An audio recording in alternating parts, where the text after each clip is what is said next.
नमस्कार, मैं अविनाश रंजन गुप्ता आप सभी का अपने चैनल पर हार्दिक अभिनंदन करता हूं। आज के इस वीडियो में हम लोग अध्ययन करने वाले हैं श्री सुमित्रानंदन पंत जी की एक बेहतरीन कविता संध्या के बाद। और यह कविता आपको सीबीएसई की कक्षा 11वीं के हिंदी ऐच्छिक पाठ्यक्रम में प्राप्त होगी। तो शुरू करते हैं इस कविता का आद्योपांत अध्ययन। देखिए, संध्या के बाद एक विस्तृत अध्ययन अर्थात इस कविता से जुड़े कुल 13 बिंदु यहाँ दिए गए हैं, जिन पर हम एक एक करके विचार करेंगे। सबसे पहले हम लोग आ जाते हैं कवि परिचय पर। देखिए, प्रकृति, प्रेम और सौंदर्य की संपूर्ण सुषमा, मधुरता और सूक्ष्मता को शब्दों में साकार करने में समर्थ कवि सुमित्रानंदन पंत का वास्तविक नाम गोसाई दत्त पंत था। हिंदी के कवियों में ये एकमात्र ऐसे कवि हैं जिन्हें अनेक उपनामों से नवाजा गया है, जैसे प्रकृति के सुकुमार कवि, गोसाई दत्त, साइदा, नंदिनी, एक निहत्था, सुधाकर प्रिय, मोती, नंदजी, नयन, लक्ष्मण, मुकुल और रावणार्यनुज। इसके साथ ही इनकी अमर कृति चिदंबरा के लिए सन 1968 में ज्ञानपीठ पुरस्कार पाने वाले हिंदी के पहले कवि के रूप में भी जाने जाते हैं। तो हम लोगों ने संक्षिप्त रूप में कवि परिचय प्राप्त कर लिया। अब बढ़ते हैं अगले बिंदु की ओर, जो है पाठ परिचय। देखिए, पाठ्य पुस्तक में संकलित कविता संध्या के बाद उनके ग्राम्य संकलन से ली गई है। अर्थात ग्राम्य एक ऐसी बुक है जिसमें बहुत सारी कविताएं हैं और उसी बुक से संध्या के बाद कविता ली गई है। ग्राम्य का मूल स्वर ग्रामीण जनजीवन के विविध सामाजिक यथार्थ से जुड़ा है। इस कविता में ढलती हुई सांझ के समय गांव के वातावरण, जनजीवन और प्रकृति का सुंदर चित्रण हुआ है, जिसमें वृद्धाएं, विधवाएं, खेत से घर लौटते किसान, व्यापारी और पशु पक्षियों का चित्रण उल्लेखनीय है। इसमें एक बनिया का भी वर्णन है, जो अपनी उत्तम चिंतन कौशल के माध्यम से यह तो जान लेता है कि समाज में असमानता का क्या कारण है और समानता तथा संसाधनों पर सबका समान अधिकार दिलवाकर इस समाज को उन्नत बनाया जा सकता है।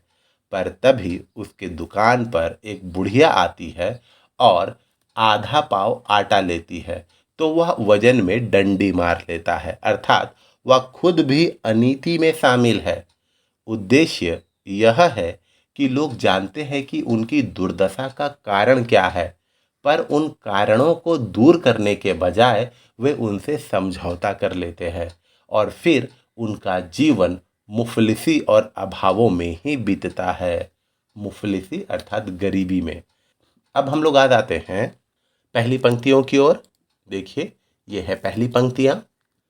सिमटा पंख सांझ की लाली, जा बैठी अब तरु शिखरों पर, ताम्र पर्ण पीपल से सतमुख, झरते चंचल स्वर्णिम निर्झर, ज्योति स्तंभ सा धस सरिता में, सूर्य क्षितिज पर होता ओझल, वृहद जिम्भ विसलथ केंचुल सा, लगता चितकबरा गंगा जल, धूप छाह के रंग की रेती, अनिल उर्मियों से सर्पांकित, नील लहरियों में लोड़ित, पीला जल रजत जलद से बिंबित, सिकता सलील समीर सदा से, स्नेह पास में बंधे समुज्वल, अनिल पिघल कर सलील सलील, ज्यों गति द्रव खो बन गया लबोपल। इसमें इन्होंने संस्कृत निष्ठ हिंदी का प्रयोग किया है और इसमें बहुत सारे ऐसे शब्द हैं जिनके अर्थ आप नहीं समझ पा रहे होंगे, इसीलिए उन कठिन शब्दों के सरल अर्थ यहाँ दे दिए गए हैं। आप वीडियो को पॉज करके इसका अध्ययन जरूर करें। अब आते हैं हम लोग प्रसंग पर। देखिए, प्रकृति प्रेमी कवि सुमित्रानंदन पंत इन पंक्तियों में संध्या होने के बाद ग्रामीण वातावरण का वर्णन कर रहे हैं।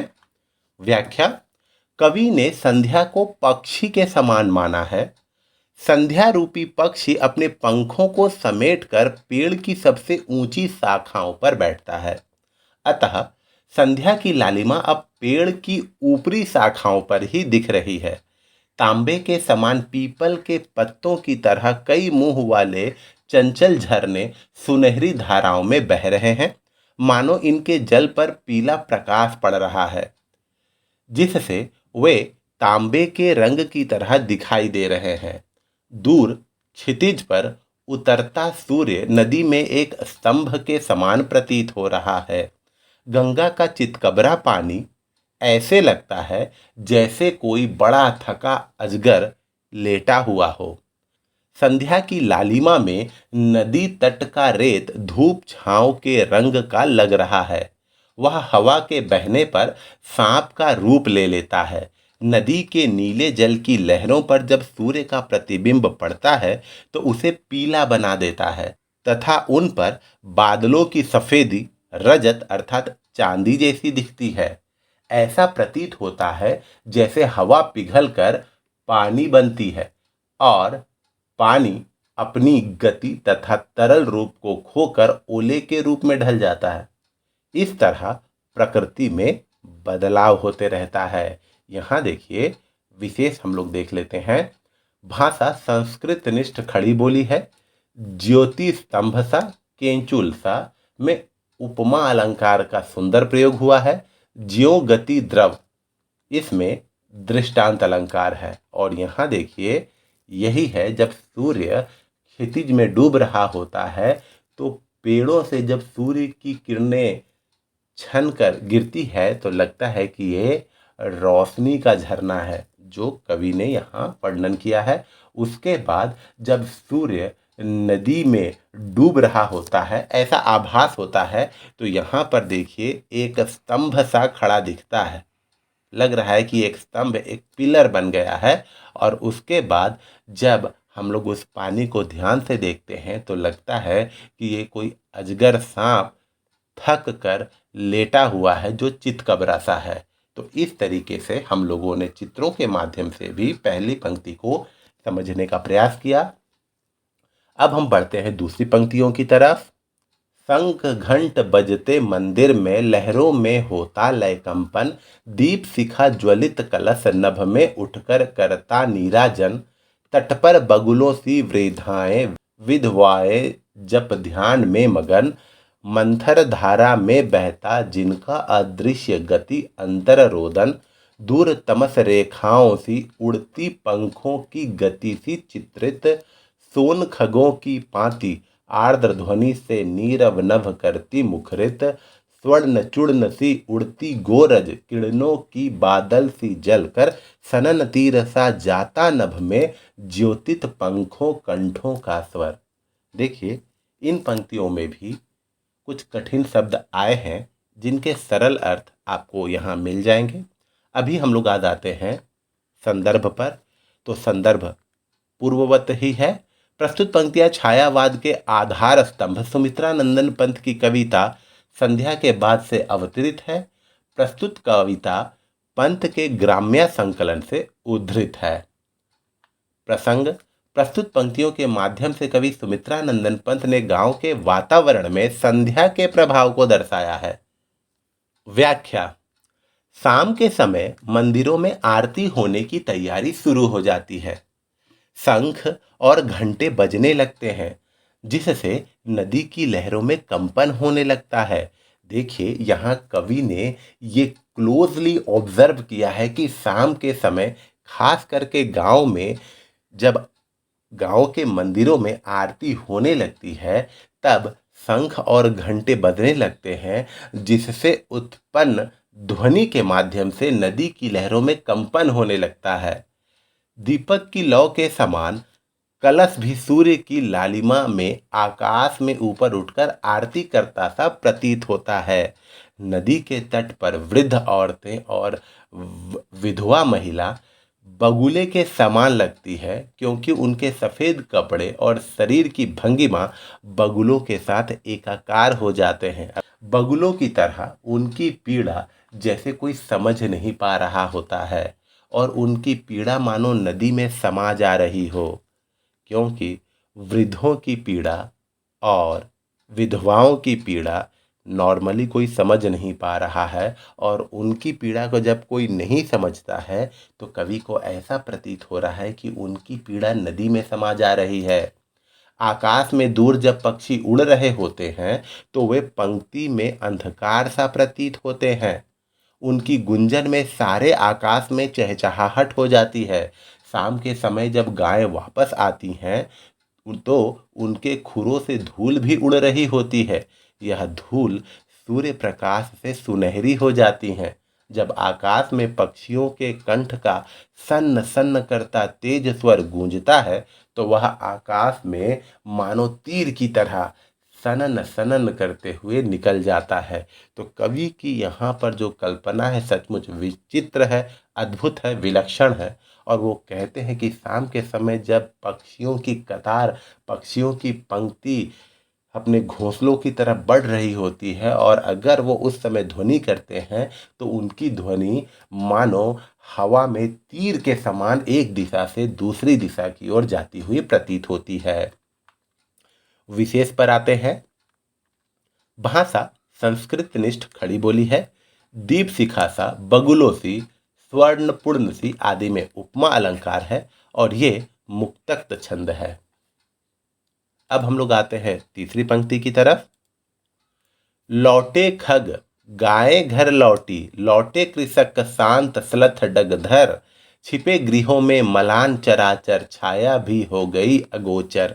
लौट पैंठ से व्यापारी भी जाते घर, उस पार नाव पर ऊंटों घोड़ों के संग बैठे, खाली बोरों पर हुक्का भर।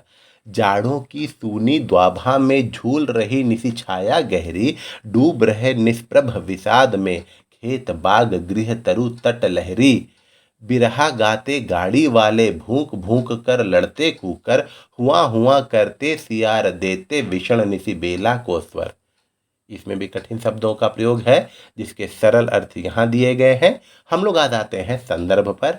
देखिए, प्रस्तुत पंक्तियां छायावाद के आधार स्तंभ सुमित्रानंदन पंत की कविता संध्या के बाद से अवतरित है। प्रस्तुत कविता पंत के ग्राम्य संकलन से उद्धृत है।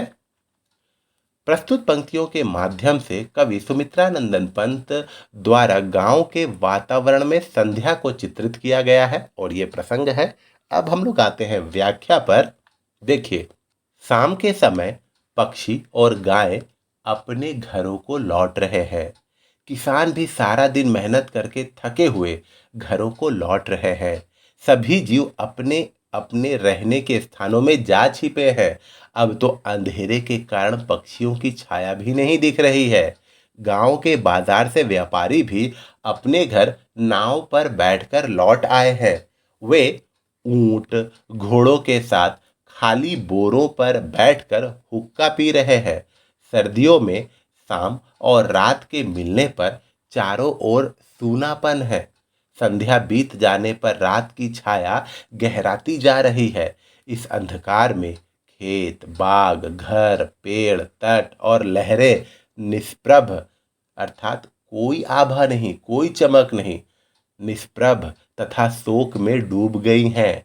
गाड़ी से घर आने वाले अपने परिजनों से मिलने के लिए विरह के गीत गा रहे हैं ताकि उनका सफर जल्दी समाप्त हो जाए। कुत्ते भौंक भौंक कर आपस में लड़ रहे हैं, और सियारों की हुआ की आवाज रात्रि की विभीषिका को और भी बढ़ा रही है, अर्थात रात और भी डरावनी लग रही है। तो इस तरीके से हम लोगों ने तीसरी पंक्ति में देखा कि किस तरीके से सभी लोग शाम के समय अपने अपने घरों को लौट रहे हैं, वो चाहे पशु पक्षी हो चाहे मानव जन। विशेष भाषा संस्कृत निष्ठ खड़ी बोली है। भूख भूख कर तथा हुआ में पुनरुक्ति प्रकाश अलंकार है, क्योंकि शब्दों का दोहराव हुआ है, और मुक्तक छंद का प्रयोग है। अब हम लोग आते हैं पंक्तियां 4 पर। माली की मड़ई से उठ, नभ के नीचे नभसी धुमाली, मंद पवन में तिरती नीली रेशम की सी हल्की जाली, बत्ती जला दुकानों में बैठे सब कस्बे के व्यापारी, मौन मंद आभा में हिम की ऊँघ रही लंबी अंधियारी। धुआं अधिक देती है टिन की ढिबरी, कम करती उजियाला। मन से कढ़ अवसाद श्रांति, आंखों के आगे बुनती जाला। छोटी सी बस्ती के भीतर लेन देन के थोथे सपने, दीपक के मंडल में मिलकर मंडराते घिर सुख दुख अपने। शब्दार्थ यहाँ दिए गए हैं। संदर्भ, प्रस्तुत पंक्तियां छायावाद के आधार स्तंभ सुमित्रानंदन पंत की कविता संध्या के बाद से अवतरित है। प्रस्तुत कविता पंत के ग्राम्य संकलन से उद्धृत है। प्रसंग, प्रस्तुत पंक्तियों के माध्यम से कवि सुमित्रानंदन पंत ने संध्या के पश्चात रात्रि के प्रथम पहर में गांव के वातावरण का सजीव चित्रण प्रस्तुत किया है। व्याख्या, शाम होते ही गांव के माली के कच्चे घर से धुआं सा उठने लगता है जो आकाश जैसा बन जाता है, अर्थात उन्होंने रसोई शुरू कर दी। यह धुएं की पंक्ति हवा में ऐसी प्रतीत होती है जैसे नीले रेशम की हल्की जाली हो। इसी समय गांव कस्बे का दुकानदार रोशनी के लिए बत्ती जला देता है। इस मूक प्रकाश की चमक में सर्दी की रात बर्फ सी ऊंघती प्रतीत होती है। यहाँ टिन की ढिबरी में बत्ती लगाकर जलाई जाती है जो रोशनी तो बहुत कम देती है पर धुआं अधिक देती है। मन का दुख आंखों से निकलकर जाला बुनता सा प्रतीत होता है। गांव का दुकानदार परेशान रहता है। यह एक छोटी सी बस्ती है, इसमें लेन देन की बातें बेकार है। यहाँ ग्राहक न के बराबर हैं, आय भी बहुत कम है। दीपक की लौ के मंडल के आसपास ही सुख दुख के सपने मंडराते रहते हैं, अर्थात गांवों की दशा दयनीय है। और कवि अपने इस कविता के माध्यम से उन लोगों को ये बात बताना चाहते हैं कि भारत देश की आत्मा गांव में ही निवास करती है। भारत देश की 70% आबादी गांव में ही रहती है। गांव ही वो स्थल है जहां से अन्न उगाया जाता है, खेती बाड़ी होती है और पूरे भारतवर्ष का पेट भरता है। लेकिन वही इतनी दयनीय स्थिति में है कि पूछिए मत। अब हम लोग आ जाते हैं विशेष पर। तो भाषा संस्कृत निष्ठ खड़ी बोली है। नभ सी धुमाली, रेशम की हल्की सी जाली में उपमा अलंकार है तथा मुक्तक छंद का प्रयोग है। अब हम लोग बढ़ते हैं पंक्तियां 5 पर। कंप कंप उठते लौके संग, कातर उर क्रंदन मूक निराशा। क्षीण ज्योति ने चुपके ज्यों, गोपन मन को दे दी हो भाषा।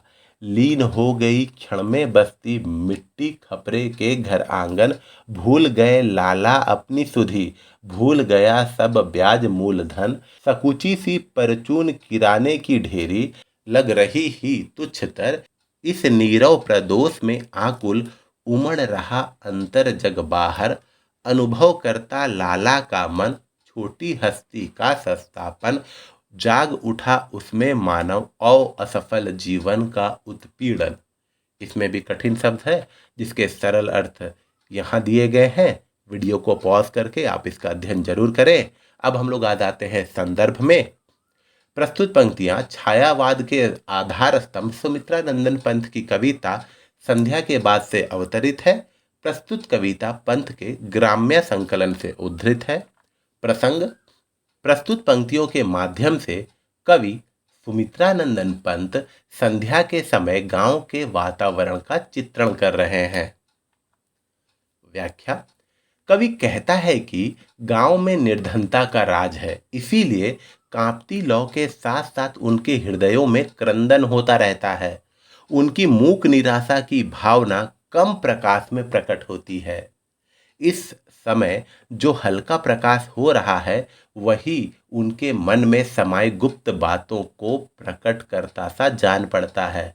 उनके मिट्टी के कच्चे घर आंगन सब अंधकार में विलीन हो जाते हैं। इस निराशा भरे वातावरण में गांव का छोटा दुकानदार अपनी याद तक भूल जाता है। वह मूलधन और ब्याज का हिसाब लगाना भी भूल जाता है। उसकी परचून की दुकान सिमटी सी है, अर्थात उसकी राशन की दुकान बहुत छोटी सी है। उसमें परचून का सामान भी बहुत कम है। वह उसे बहुत छोटी लग रही है। इस मूक अंधकार के वातावरण में उसके मन का दुख उमड़ रहा है। इस समय गांव की दुकान का लाला अपने छोटे ओहदे के कारण अंदर हीन भावना का अनुभव कर रहा है। वो मन ही मन इन्फेरियोरिटी कॉम्प्लेक्स का शिकार बन चुका है तथा अपने इस असफल जीवन से वह बेचैन हो उठता है। विशेष भाषा संस्कृत निष्ठ खड़ी बोली है। कप कप में पुनरुक्ति प्रकाश सकुची सी में उपमा अलंकार है। मुक्तक छंद का प्रयोग किया गया है। अब आते हैं छठवें पंक्तियों की तरफ। दैन्य दुख अपमान ग्लानि चिर क्षुधित पिपासा मृत अभिलाषा बिना आय की क्लांति बन रही उसके जीवन की परिभाषा। जड़ अनाज के ढेर सदृश ही वह दिन भर बैठा गद्दी पर बात बात पर झूठ बोलता कौड़ी की स्पर्धा में मरमर। फिर भी क्या कुटुंब पलता है रहते स्वच्छ सुघर सब परिजन। बना पा रहा वह पक्का घर मन में सुख है जुटता है धन। खिसक गई कंधों से कथड़ी ठिठुर रहा अब सर्दी से तन। सोच रहा बस्ती का बनिया घोर व्यवस्था का निज कारण। अर्थात यहाँ पर प्रश्न अलंकार है क्योंकि बहुत सारे प्रश्न हैं। देखिए शब्दार्थ यहाँ दिए गए हैं, अध्ययन जरूर करें। प्रस्तुत पंक्तियां छायावाद के आधार स्तंभ सुमित्रानंदन पंत की कविता संध्या के बाद से अवतरित है। प्रस्तुत कविता पंत के ग्राम्य संकलन से उद्धृत है। प्रसंग। प्रस्तुत पंक्तियों के माध्यम से कवि सुमित्रानंदन पंत गांव के जीवन में व्याप्त दरिद्रता की वास्तविकता का वर्णन कर रहे हैं। व्याख्या। गांव के लोग बड़े ही गरीब, बेइज्जती और नफरत के भावों को भुगतते हैं। वे बिना खाए पिए भी रहते हैं। उनकी इच्छाएं मर गई हैं क्योंकि पैसों की कमी के कारण वे पूरी नहीं हो पाती। उनकी निम्नतम आय ने उनके जीवन को दुख की परिभाषा बना दिया है। गांव का दुकानदार निर्जीव अनाज की ढेरी के समान दिन भर दुकान की गद्दी पर बैठा रहता है। उसका सामान बहुत कम बिकता है। पैसे के लिए ही वह झूठ बोलता जाता है। इतना करने के बाद भी उनका परिवार क्या पलता है? वह अपने लिए साफ कपड़े और पक्का घर बना पाएगा? वह सुख और धन दोनों ही नहीं जुटा पाता है। उसने चीथड़े पहने हुए हैं, उसका शरीर कांप रहा है। अपनी इस दुर्दशा पर गांव का बनिया यह सोच रहा है कि आखिर वह ऐसा मजबूरी भरा जीवन क्यों जी रहा है। अर्थात इन पंक्तियों में सुमित्रानंदन पंत ये बता रहे हैं कि गांव का बनिया भी दुख भरा जीवन जी रहा है। तो सोचिए गांव के उन व्यक्तियों की स्थिति जो खेती बाड़ी पर, मजदूरी पर निर्भर है, उनकी क्या स्थिति होती होगी। और ये जो सत्ता है, ये जो तथाकथित नेतागण हैं जो ये वादा करते हैं कि हम गांव की दशा सुधारेंगे, किसानों की स्थिति सुधारेंगे, वो न जाने कहाँ गुम हो गए हैं।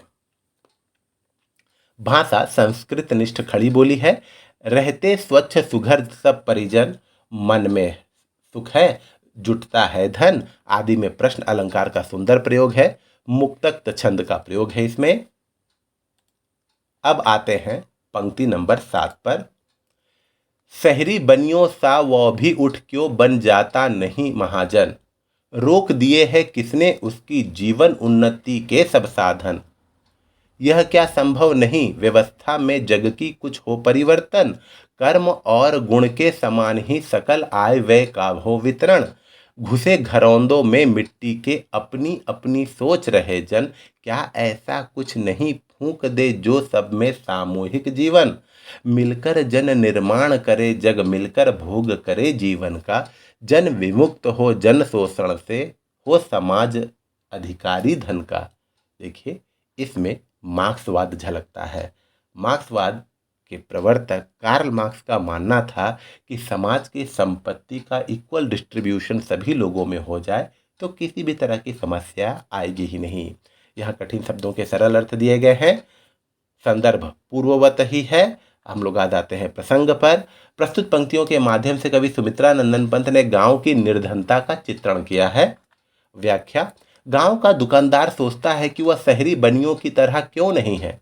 आखिर किसने उसकी प्रगति को रोका है, डेवलपमेंट को रोका है, प्रोग्रेस को रोका है। आजकल संसार की जो व्यवस्था चल रही है उसमें बदलाव जरूर होना चाहिए।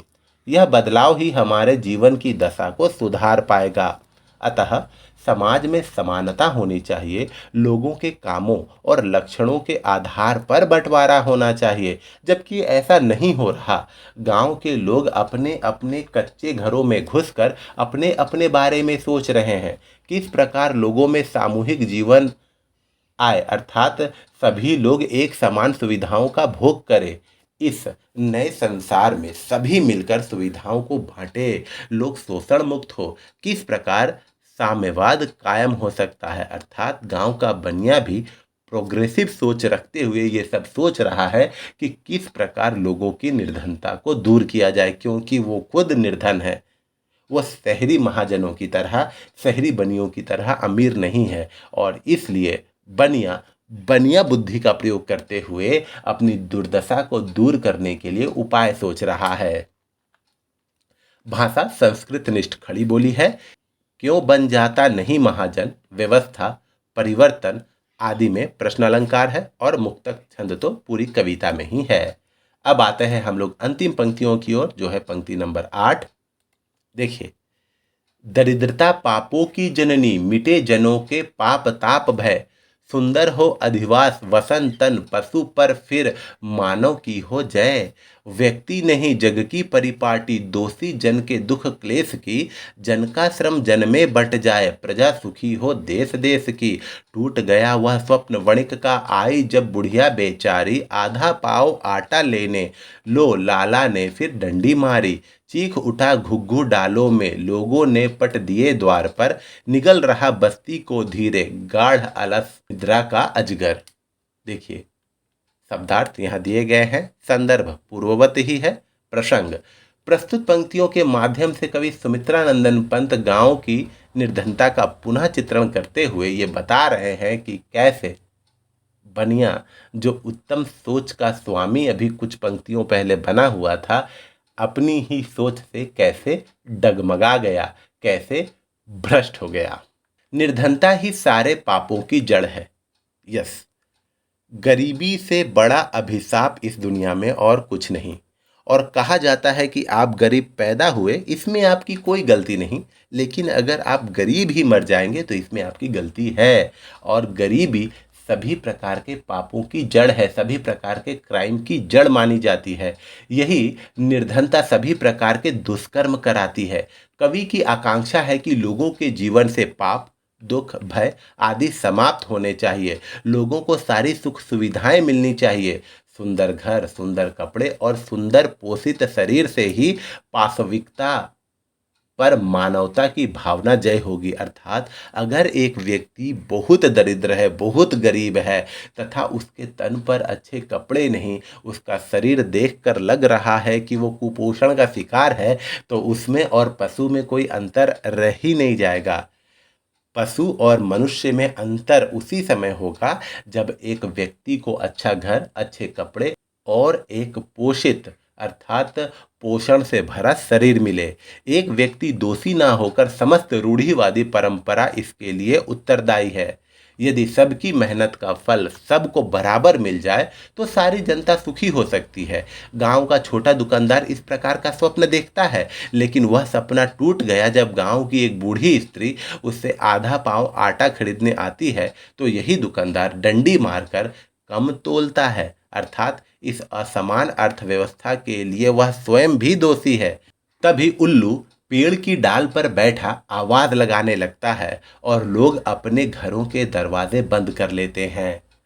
इस तरह सारी बस्ती सो जाती है जैसे नींद का अजगर उन्हें निगल रहा हो। अर्थात यहाँ ये कहा जा रहा है कि अगर बनिया की तरह आप भी उत्तम सोच रखते हैं कि कैसे आप अपनी आर्थिक दशा सुधारें, कैसे आप अपने लाइफ को एक अच्छा मुकाम दें, तो इसके लिए आपको उद्यम करना पड़ेगा। केवल सोचने से काम नहीं होगा और आपका उद्यम होना चाहिए जनहित में, ताकि आपके साथ साथ दूसरे लोग भी प्रेरित हो। यहाँ बनिया सोच तो रहा होता है कि वो अपने साथ साथ दूसरों की स्थिति भी सुधारेगा, लेकिन उसी समय जब एक बुढ़िया उसके पास आधा पाव आटा लेने आती है तो वो उस आधे पाव आटे में भी डंडी मार लेता है, अर्थात वजन कम तोलता है। तो एक तरफ वो तो उत्तम सोच का स्वामी होता है, लेकिन उसके कर्म अनुत्तम होते हैं, अधम होते हैं। भाषा संस्कृत निष्ठ खड़ी बोली है। पाप ताप में अनुप्रास अलंकार है। पशु पर मानव की हो जय में प्रश्न अलंकार का प्रयोग है और मुक्तक छंद का प्रयोग तो है ही। तो इसी के साथ इस लंबी कविता का अध्ययन तो हम लोगों ने कर लिया। अब हम लोग प्रश्नोत्तर पर भी विचार कर लेते हैं। संध्या के समय प्रकृति में क्या क्या परिवर्तन होते हैं, कविता के आधार पर लिखिए। देखिए, पहले ही पंक्ति में हम लोगों ने देखा था संध्या के समय प्रकृति में कई परिवर्तन होते हैं। जैसे सांझ की लाली के कारण पीपल के पत्तों से रोशनी छन कर आती है, जैसे लगता है वो रोशनी का झरना हो।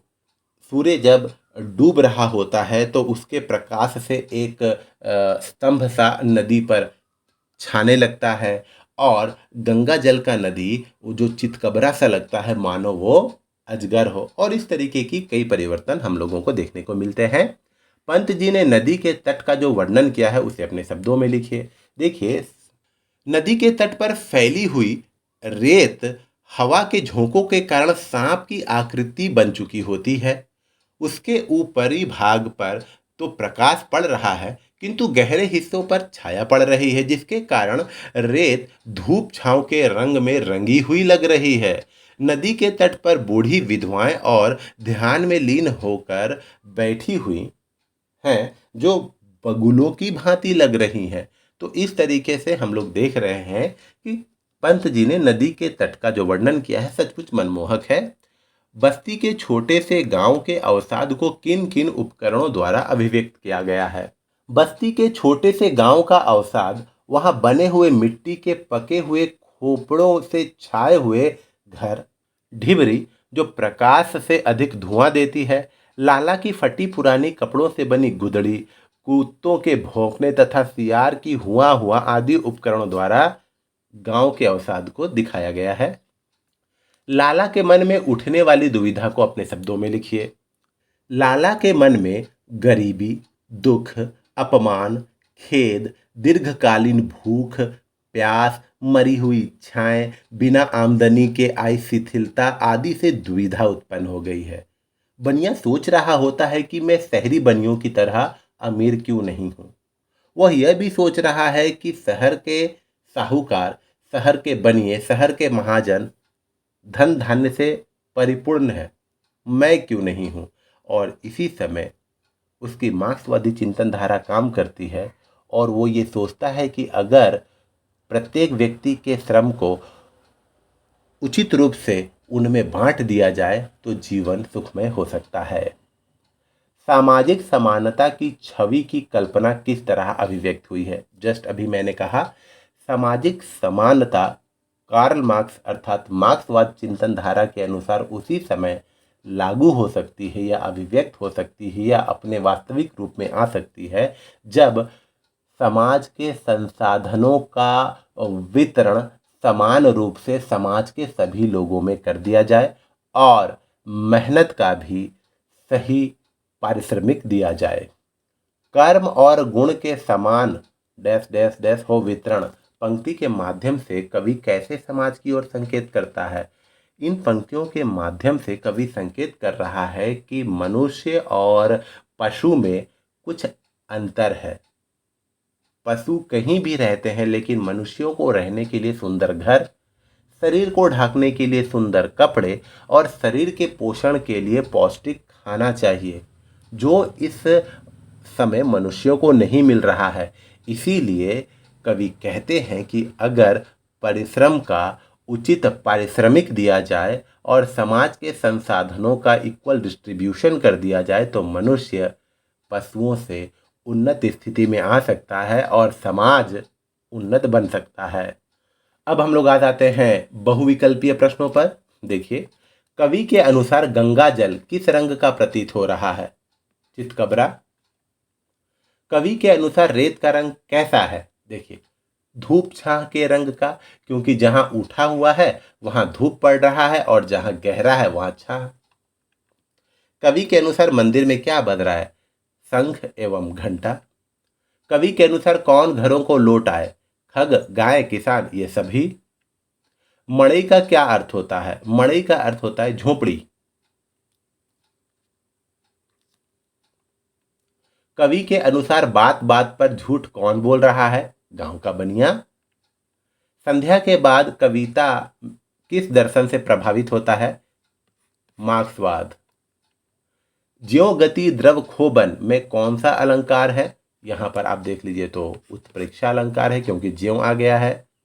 अब हम लोग आ जाते हैं कुछ ऐसे प्रश्नों पर जिनके उत्तर आपको करने हैं, और अगर आपने इन प्रश्नों का उत्तर कर लिया तो ये कविता समझ लीजिए आपको अच्छे से समझ में आ गई है।